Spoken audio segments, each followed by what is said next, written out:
Good morning, or good afternoon, shall I say. Hi, Father Dan. And Katie Jansen. Welcome to our little conversations that we've been doing throughout the semester as we've been focusing on our Ignite campaign and all the good work and ministry going on here at College Church. And we thought we would take a little bit of time to talk about something obviously that's very important and very exciting about where we're headed as a parish. And that means our leadership transition and some questions and some kind of background, a little bit of where we're headed, where we've been, as a way to invite people into a deeper understanding of what's about and what we're doing. So that is our plan for all of you out in cyberspace who are listening to this and enjoying our conversation. And we encourage you, Katie and I encourage you to send in questions if you have them. So please feel free. And our very talented and wonderful Angela, who is manning the equipment, will let us know what they are. So I thought one of the things we could start with, Katie, is a little bit of the background of how we got to this point here in November already of 2021. So I will begin. I would say probably about 2 years ago, maybe 3 years ago, as I started to realize I wasn't going to be here forever, and thinking about what we might be able to do going forward, I started talking with the provincial at the time, Father Ron Mercier, about how we might consider maybe a new way of thinking about leadership at College Church. After hearing about St. Matthew's at our sister parish up in North City, talking about their new parish life coordinator and being very excited about that and what that might mean. So in some conversations with him, and then some conversations with you, and then conversations with Archbishop Carlson, the previous Archbishop, we started sort of thinking about what this might look like if we thought it would be a good idea to move to a parish life coordinator. So with prayer and discernment and talking with the pastoral council, some ideas around, it actually sounds like something that would be a good fit for us. And I think one of the things that I would say, maybe just as a final word for background, is it was very clear that this was not something foreign to the people and the culture of College Church. Right. That this has long been a parish where there's been great collaboration, where parishioners have felt that they have a voice, that they have taken ownership of who we are as a community. And so the idea was this is in some ways the next step for who we are and what we want to be. So that's just a little bit of the background of where we have, how this sort of started to take root and flourish. Yeah, I would just add maybe one thing.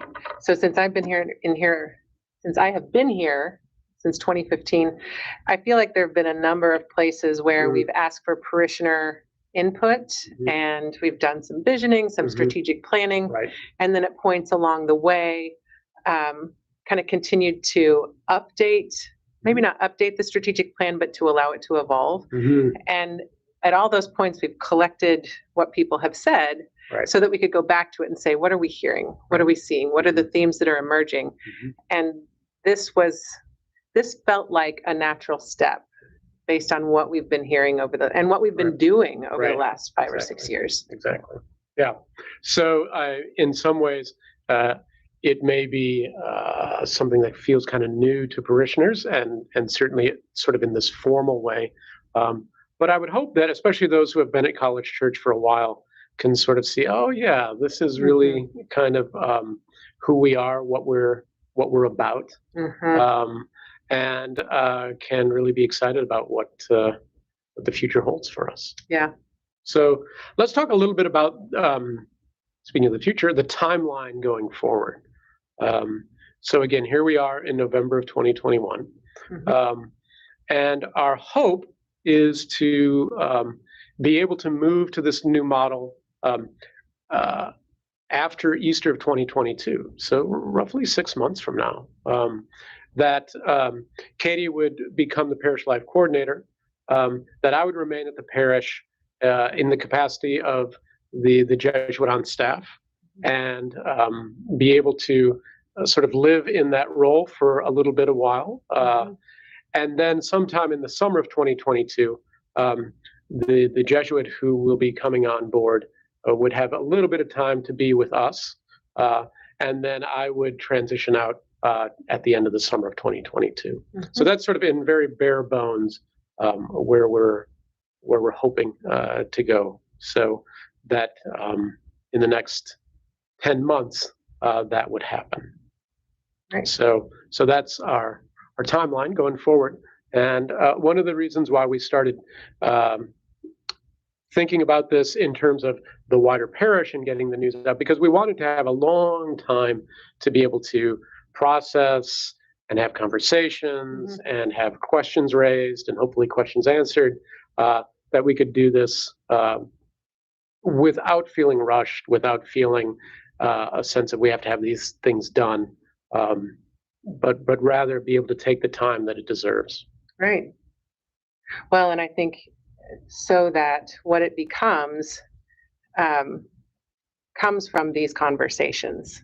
Because I think you and I both said we don't intend this to be changing from one person to another person in the same role. Yep. That this is intended to be a new way of offering leadership that really does take into account other people's desires and fears. And yeah, I think that's really important. Thank you for bringing that up. We're not just talking about replacing one person with another person and everything staying the same other than new people, but really imagining a different and new way of what does leadership look like here at College Church? What does participation look like at College Church? How are we invested, everyone, in some capacity, with all the gifts that we have, to be able to have this collaborative sense that has been part of the Jesuits wanting to engage in apostolic works for decades now, of imagining how we can, everyone who participates somehow having a stake and being invested in what we're doing. So it's not just about leadership, it's about a way of being a community.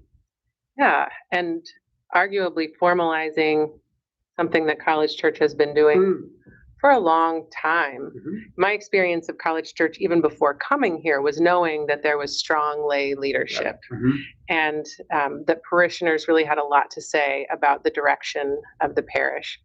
And I think it seems like we've always had Jesuits who are good partners in putting that together. And but what does it look like to bake that into the structure of saying, there's big time lay participation and involvement in the vision and the direction of the parish, as it is still a Jesuit parish with a Jesuit priest on staff. But that it's sort of just the next step in our evolution. Right, exactly.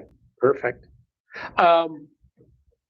Let's talk a little bit about this idea of synodality that has with Pope Francis, and we've been cheerleading for that for ever since we came across it. I wish we had a whiteboard so we could write it on and we could keep pointing. The word is synodality. Because I think it really is something that clearly the Spirit's hard at work, because as we have been imagining this, Pope Francis has been imagining this. And so I think they really come together and complement each other. So Katie, tell us a little bit about your own understanding of the significance of synodality for us. For me, it gives a language to what I started to understand that we are trying to do with a new leadership structure. So I had not heard the word before, at least I'd heard the word. I didn't know what it meant, and I didn't think of it as a Catholic word. I thought of it as a Protestant word.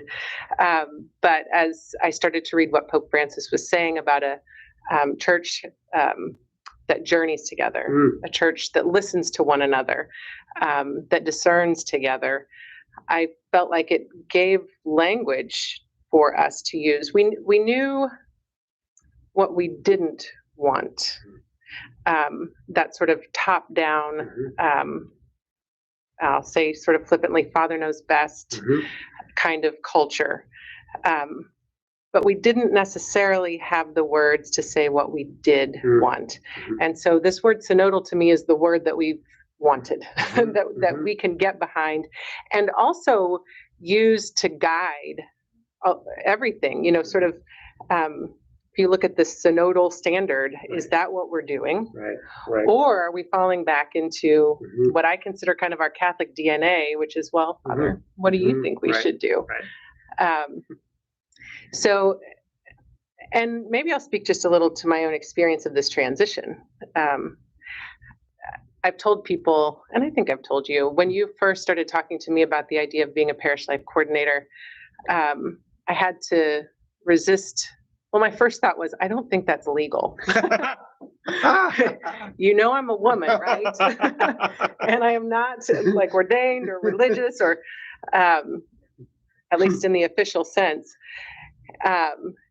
And as I sort of processed through this myself, this idea that this was possible, I started to imagine my relationship to my faith and relationship to God very differently. Like a barrier was removed that I didn't necessarily even recognize was there.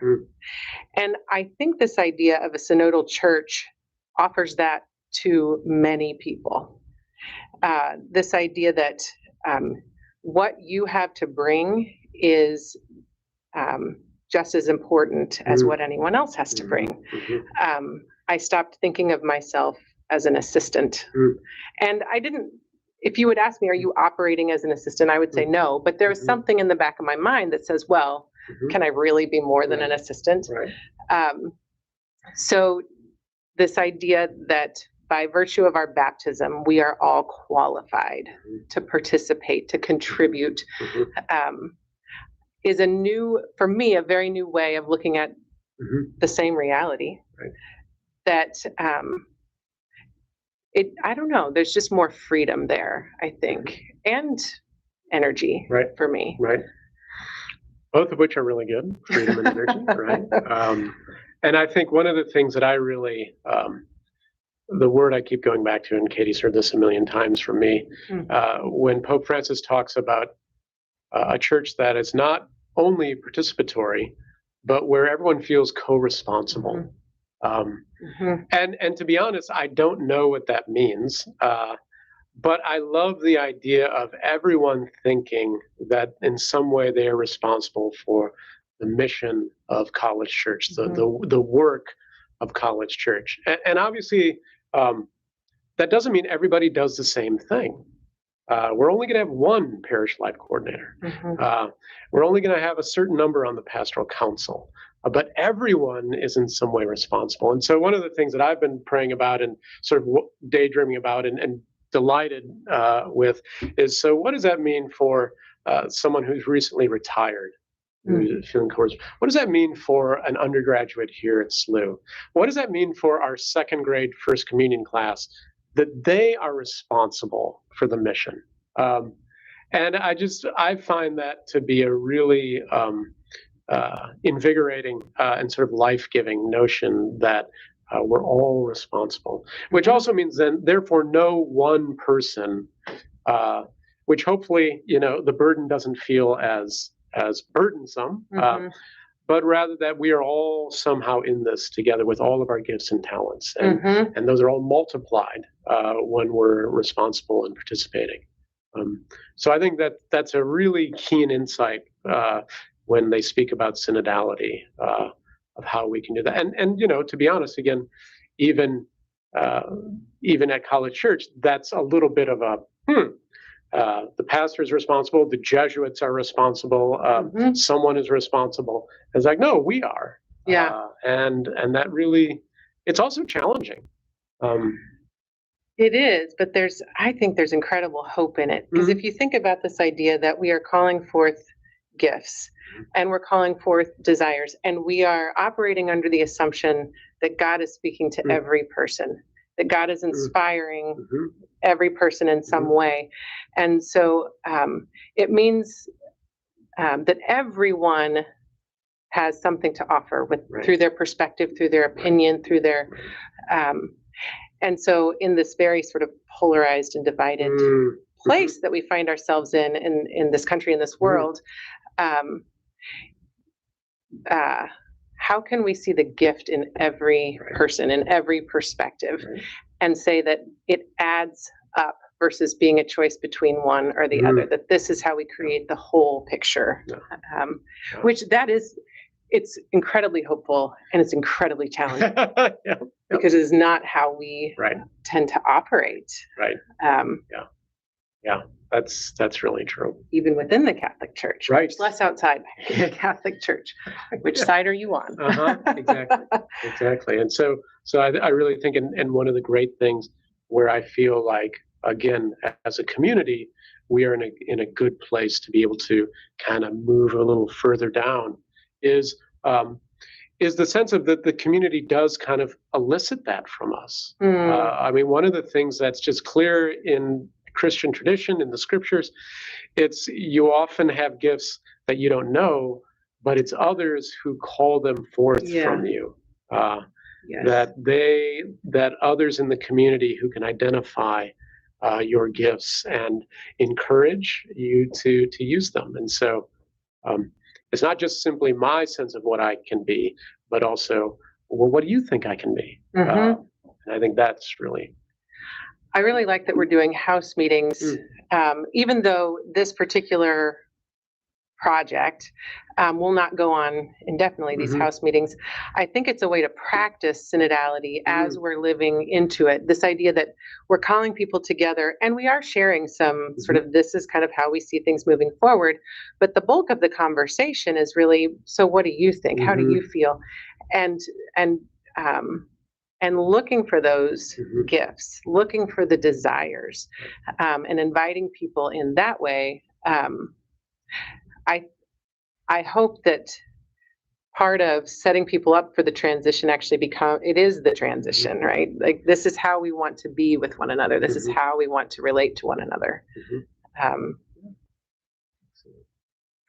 Why don't you speak to some of the wider church and how this fits in?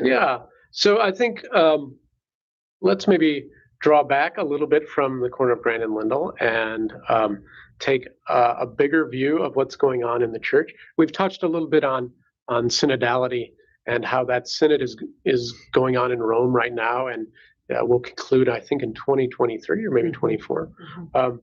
But Pope Francis is calling for the church to, I think the way that I best understand it is a conversion to a way of being church and a way of being community that is based upon listening, encounter, presence, recognizing the gifts, conversations, in so that we can do exactly what we were talking about, except on a global church level, that we can imagine a different way of being a church. Not so much about, here's a list of 26 things that we're going to accomplish, but rather this is a way for us to be a community, again, rooted in our tradition, rooted in the scriptures, where all the baptized feel that they are being heard and listened to, and all the baptized have the ability to contribute their gifts. So clearly something, in some ways, many journalists and people who have written on Pope Francis say this is the culmination of his papacy. This is where it has been headed the whole time. So that's pretty exciting. And very much 50 years on, or more, where we are with Vatican II, and finally takes a long time for us to sort of get where we need to be, and to see the focus on the priesthood of all believers, and what does that mean for us, and to be able to use all the gifts of those who form the Christian community. So again, not something brand new, but maybe a different emphasis that we're having. So that's going on in the global church. With the Jesuits, we've been, for decades now, have been thinking about ways to be creative with collaboration in Jesuit institutions. What does it mean for Jesuits and laity to be able to work together to make, whether it's a school, whether it's a parish, whether it's a retreat house, whatever, to be able to engage in this work in such a way that everybody has the sense of ownership, that everybody contributes in some way. And again, it's not just the Jesuits doing this, but the work of the mission is held by all. And we have spent a good bit of time and energy around. So how does that mean a Jesuit institution remains Jesuit and connected to the Society of Jesus? And what does it mean to have lay leadership in our places, at a place like St. Louis University? And so we've had a good number of years at work in this, and so this too is a kind of a next step for a parish. And then finally, I'll just say, some of you may be aware that the Archdiocese has just begun in the last month or so this process of strategic planning, going to be formally announced in January, but this idea that the Archbishop Rosansky is really moving the Archdiocese of St. Louis into a way of imagining where we're going to be in the future. What does that mean for us?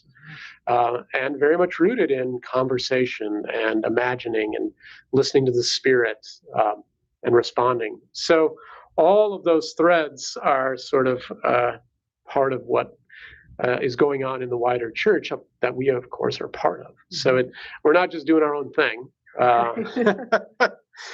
Despite our reputation. Right, I was going to say, I think that was a question, or maybe is a question for some people. Are you going way out in left field? Are you still going to be Catholic? Or, Right.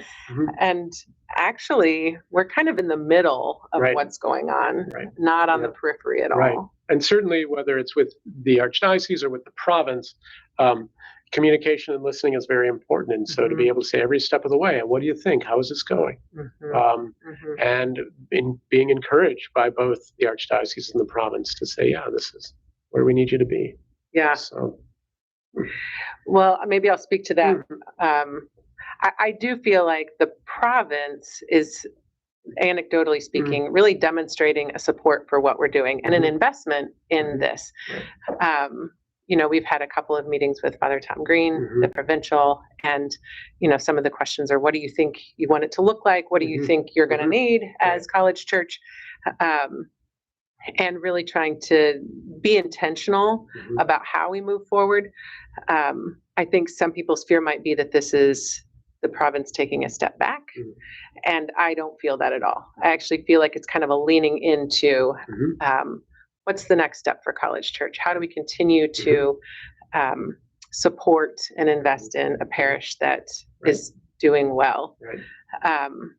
And even different members of the province staff being very interested in how it's going and what implications might there be for other parishes in the province. So that's been really fun to experience and to know that support is there. Questions? Do we have any? Can you speak to the gifts that you see in the parish that we are going to be calling forward or that you've already recognized through this process? Oh, gosh, there's a long list. Yeah, an incredible long list. I think one of the things that I would say is kind of around the whole idea of leadership and what that looks like. And I don't think that there's a single definition of what this looks like. But is there a way for folks who have the ability and talent to sort of engage others, to help others become more engaged?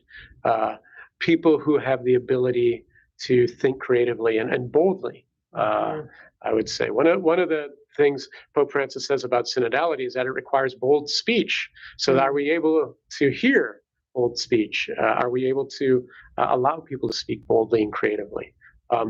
So I think those sorts of gifts are really wonderful. And I think gifts of experience. This is who I am. This is where I've been. This is what my faith journey has looked like. This is how I've come to this place. The ability to really be open and communicate. Why are we here? What is this about? This has been sort of my story. One of the scripture we've been using for these house meetings is the road to Emmaus. And so I think one of the aspects would be how have you walked with Jesus? Can you tell us about that? Can you share that with us? I think it's just, going forward, that a real personal experience of God's love and what that means for us is something that not just the preacher needs to be able to communicate, not just the parish life coordinator needs to communicate, but all of us in some way, different ways. So that's some of the ways I think of gifts. One of the things I'm thinking about now is, we are a destination or intentional community where some people are from right around the church, but many, many people are not. And I think there's the gift of intentionality, and not that you can't find this other places, but to drive past as many churches as some people do to get here, I just find that we're really gifted with, it is not hard to find people to think with and imagine with and create with and dream with, that as soon as you and I come up with what we think might be a good idea, then we can pull 7 to 10 people into the room and just sort of lay it on the table and say, what do you think? And talk for 2 hours. Like, people have lots of thoughts, and they, really creative, inspiring thoughts. I think there's just a lot of giftedness in that way. And like you said, there's so many, no matter what we're doing, I feel like my job is to find the person who can do it better than me and ask them to join me because that person is in this church. Right, exactly. Yeah. No matter what we're talking about, somebody in this church is better at it than we are. Right, and so Yep. find them. Yeah. So that's a couple of ideas or thoughts. Any questions? Well, there may be a couple of frequently asked questions that we have heard that I think might be worth talking about. And I had already mentioned, is this a sign that the province is taking a step back? And I'd say absolutely not. I think we could actually get Father Tom Green on record saying absolutely not. But maybe let's move on to the next one, which we have no control over, but so that makes it a fear. What if we get a new archbishop who doesn't like the idea of parish life coordinators and he throws it all out the window, or he could? What do we think about that? Yeah. Well, I mean, I think what I would first say to that is that's possible. And so sometimes the fears we have are valid and sometimes they're not. And, that's a valid fear, I think, because we don't know the future and we don't know who the next archbishop is going to be or where the church is going to be when the next archbishop comes. So, I get it. At the same time, I don't think we can allow the what ifs to determine, us moving forward, because there's a lot of what ifs. Who would have imagined when we first started talking about this that we would be 20 months into a global pandemic? Oh my gosh. So things happen that are beyond our control, and we work with it. What I do know is, the Spirit's not going to leave us orphaned, and that God is going to walk with us. We've got over 175 years of history. So I really do feel that whatever is to come, the God is going to be part of that, and that College Church will thrive. And I also feel that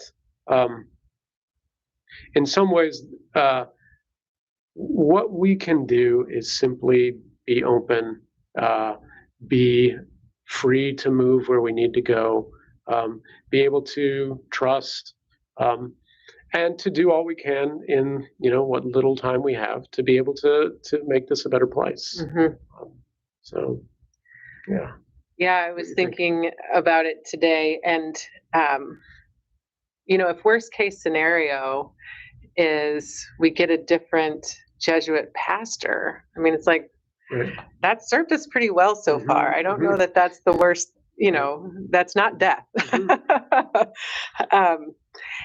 And I also think with the archbishop that we have, with the direction that the whole church is going, with the direction that the Society of Jesus is going, Right. It's not that big of a fear to me now. And again, we didn't know we were going to have a global pandemic, so things can change, but this feels like going with the current, not going against it. Yeah, I would agree with that. And I think that that's really where I think the church is calling us to new ways of thinking and new structures and creatively. I certainly think the province, when you spoke about the province saying yes, is asking all Jesuit institutions, parishes, everybody, to be creative and to recognize what are the needs now, and to not sort of rest on what we've always done, but how can we do this? What are the needs? And in that creativity, actually being more open to what might be possible, rather than being sort of rooted in even something that's very good and saying, well, yeah, but can you imagine more? And not just sort of saying, but this is really good. No. One of my favorite lines in the Gospel is when Jesus says, "Go out into deeper waters." That's where the fish are, and I just think that that's kind of what we're being asked, is like, go deeper. It might be a little scary, and we don't know, but we know that's where we're being called. So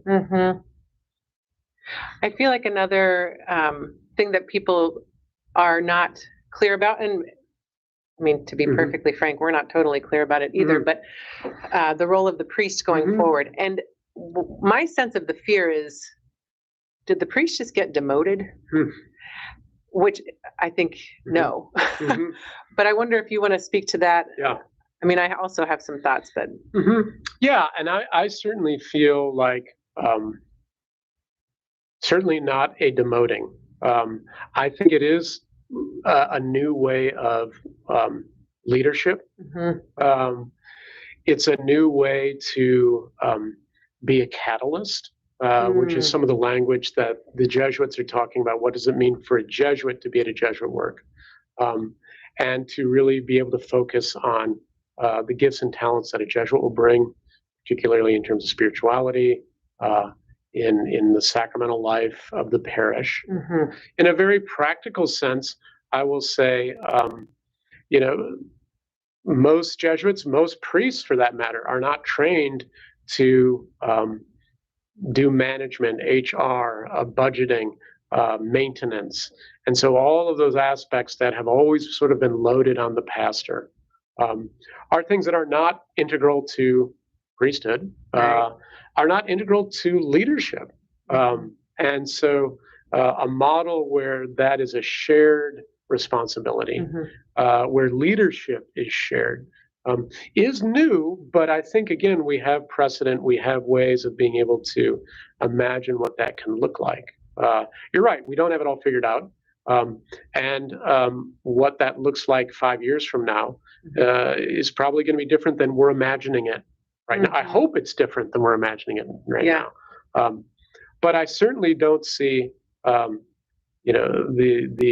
the priest being lessened in terms of what he's really called to be, and the role that he will inhabit, and that's just, I think, that desire to. This is what guys join the Jesuits to do. This is why they get ordained priests, is to be able to do those things that really they have the gifts and talents for, to be able to participate in the life of a community in that way with those particular talents, and not necessarily feel the need to be on top of everything and making every decision.